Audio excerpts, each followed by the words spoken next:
Remue ménage. Remue ménage.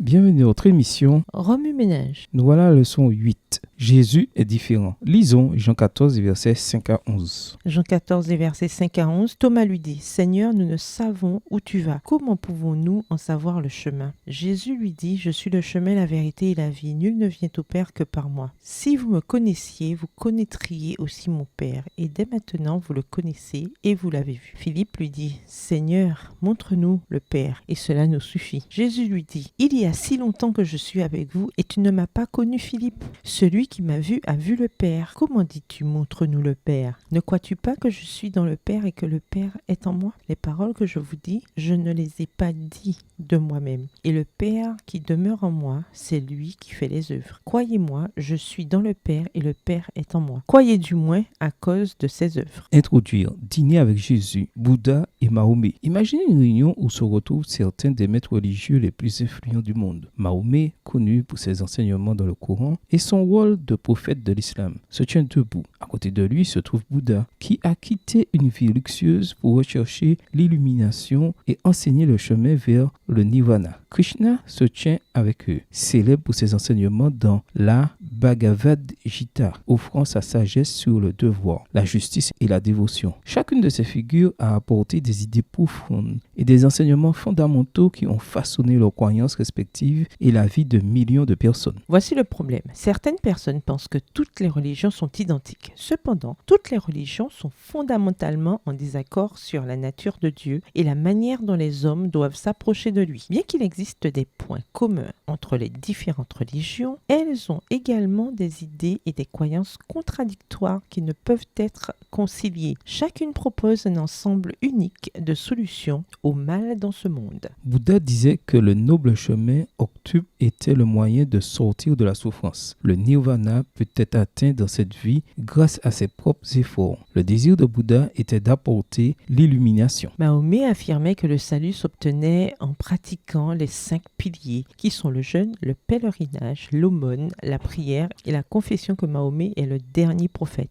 Il voulait apporter cette voie, entre guillemets, au monde. Dans la Bhagavad Gita, Krishna a souligné l'importance d'atteindre le moksha ou la libération du cycle des naissances et des morts. Il a enseigné que ce cycle de réincarnation se poursuivrait jusqu'à ce que la dette karmique d'une personne soit payée. C'est alors qu'entre en scène Jésus. À première vue, il peut sembler similaire. Un autre enseignant doté de sagesse est capable de donner des conseils moraux. Cependant, au fur et à mesure que la discussion avance, son caractère unique devient indéniable. Contrairement aux autres, Jésus ne prétend pas seulement enseigner la voie, mais être la voie, la vérité et la vie. Voir Jean 14, verset 6. Plus que l'illumination, il apporte la révélation et la vérité. Au lieu d'une renaissance constante, Jésus offre une nouvelle naissance. Plutôt que d'exiger le paiement de la dette karmique, il offre le pardon. Au-delà des rites religieux, Jésus offre le repos. Dans les fondements du christianisme, C.S. Lewis souligne cette singularité. Un homme qui serait simplement un homme et qui dirait le genre de choses que Jésus a dit ne deviendrait pas un grand enseignant moral. Soit il serait un fou sur un pied d'égalité avec celui qui se prend pour un œuf poché, soit bien le diable de l'enfer. Vous devez faire votre choix. Ou bien cet homme était et est toujours le Fils de Dieu, ou bien un fou ou quelque chose de pire. La déclaration de Lewis nous oblige à affronter la réalité des affirmations de Jésus. Il n'offrait pas simplement la sagesse ou des pratiques spirituelles. Il se déclarait lui-même Dieu. Au-delà des preuves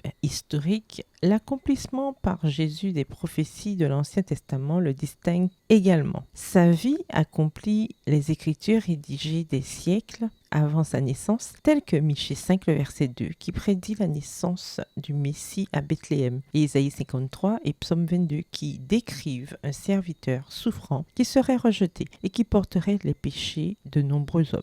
Les détails biographiques prédits dans les prophéties messianiques ainsi que la chronologie des événements prédits dans Daniel 9, les versets 24 à 27, correspondent parfaitement à la vie de Jésus. Aucun autre chef religieux ne peut prétendre à une telle validation prophétique. Jésus n'était pas simplement un autre maître religieux, mais le Fils unique de Jésus venu pour sauver l'humanité. Dans les chapitres suivants, nous nous pencherons sur les preuves historiques de l'existence de Jésus. Nous explorerons les principes bibliques et les détails contextuels de sa vie. Et nous aborderons les questions apologétiques courantes. En comparant Jésus à d'autres chefs religieux et en comprenant ses revendications uniques et les prophéties qu'il a accomplies, nous verrons pourquoi il est sans égal dans l'histoire. Défi apologétique, en quoi Jésus est-il plus qu'un simple enseignant et chef religieux? Au revoir. Et à demain si Dieu veut.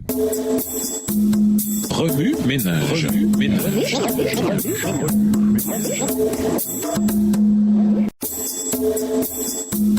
Remue ménage. Remue ménage.